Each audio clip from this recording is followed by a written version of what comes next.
channel Bookstick Up and Review. In this video, I am going to talk about another book about book I have just finished and third Emily Henry book, that is Book Lovers. Now previous two books I have read by the same author, Beach Read and People We Meet on a Vacation. Book Lovers have the same thing that I have come to expect from the author's book, that is character and emotional depth. And this did not disappoint me. Book Lovers follows Nora Stephens, who is a literary agent and has a reputation of being cutthroat cold in her profession. But she loves her clients. She's very brilliant and amazing at her job. And the sad part is she feels she's kind of a woman who is always villainized in the books she reads. And this also happens in real life. She is a through and through city person. She loves the hustle bustle of the city, her job, and what she does in her life. She is very passionate about it. But the boyfriend she dates doesn't want that. They leave her for dreamy small town girls. Nora hasn't taken a vacation for many years now.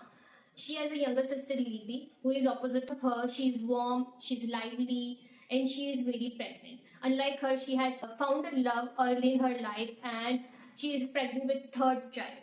Libby convinces Nora to take a month-long vacation to Sunshine Falls, which is the setting of Libby's favorite book and also the best-selling book by one of Nora's clients. Libby not just wants Nora to go on a vacation, but she has also a bucket list for Nora. Go on a date with the local, do a horse ride, take a hike, save a local business, and it's really fun for Libby, not Nora. But the fun part comes when Nora keeps bumping into Charlie, a hotshot editor from the same city, and have a reputation just like Nora. He's blunt, honest, straightforward, and also very grumpy. He's also the same guy who has rejected the same book that was set in the Sunshine Falls. Nora is very surprised to find Charlie in the Sunshine Falls, who claimed to hate this town, and even more shocked when she finds out Sunshine Falls is his hometown. So on one drunken night when Nora receives another first chapter draft from the same author, whose main character is exactly like her, sharp, cold, and also villainized in the book, it nudges something in her. She doesn't want to be seen like that. And instead of venting it out to Libby, she bumps into Charlie and discusses it with him. To her surprise and also to Charlie's surprise, he loves the book and he wants to be editor of this book. As they work together in this new draft, the attraction mixes with the profession and it creates something that she did not expect, an emotional and physical connection. Nora and Libby's relationship is really touching. It adds more depth to her character, and I love that she was that big protective sister who practically raised Libby when their mother died. Really sad to see her struggling, fearing that she would be there for Libby when she needs her, and that is happening right now because she feels Libby is hiding something from her. She has agreed to take this vacation and do those bucket list things for Libby so she could reconnect with her. That can help Libby open up with her, tell her problems to her so she could fix those problems. The more time they spend together, she realizes Libby doesn't want her to fix her problems. She doesn't want her to be her mother. She wants just a sister.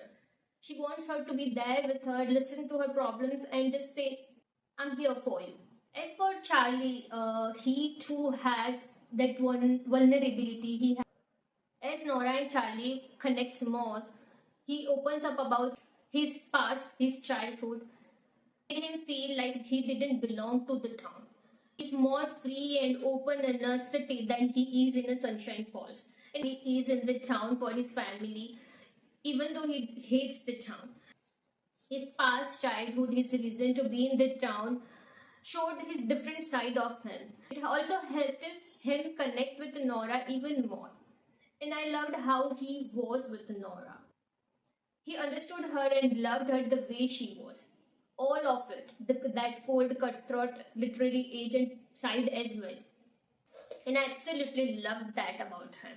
He didn't want to change anything about her. He even supported her, not just with her ongoing problems with Libby, but also with following her dream to be an editor.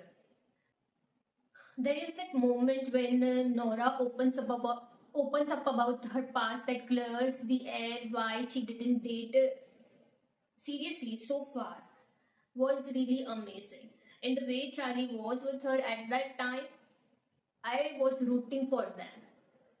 Romance is both sizzling and slow, banter is as sharp as their mind.